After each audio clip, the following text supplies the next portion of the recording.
amalal kibari ci barke Bamba bane Mbakke bari da'watullah amalal kibari ci mbootam suusa ak ñaba doon murito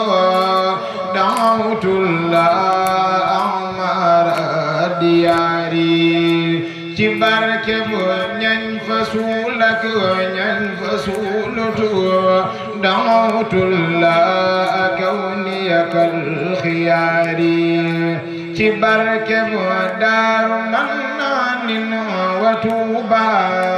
da'watullah tayyibata simaari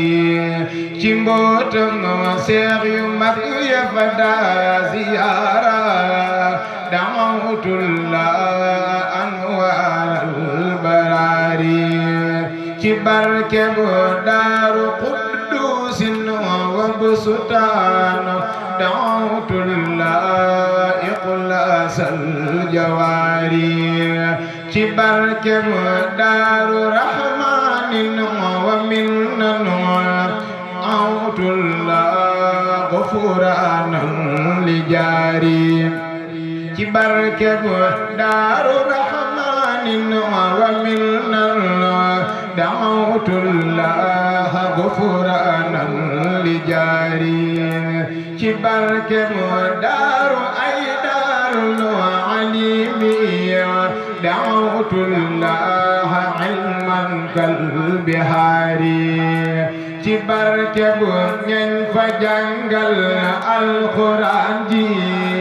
da'watullah israr di saari ci barke mu góor ga leen di xamal ba ñuy xamal da'watullah faydan ka tiyaari ci barke mu Mbakke ak Daaru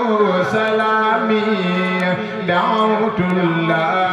qisban fi diyaari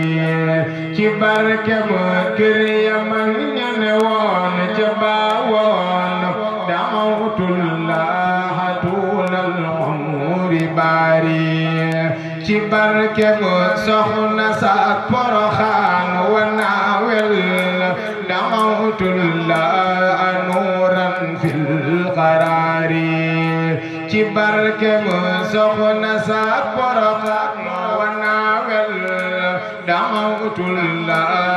nuuran fil qaraari ci barke mu soxna sa Poroxaan wa naawel da'watullah nuuran fil qaraari ci barke mu soxna sa Poroxaan wa naawel da'watullah nuuran fil qaraari ci barke bu ngay gayar Maam Balla Mbakke da'watullah sitran ham makaari ci barke bu deqale gañu rabu ci suufam da'watullah ulwan kal manaari ci barke bu njagayar Maam Mbakke Anta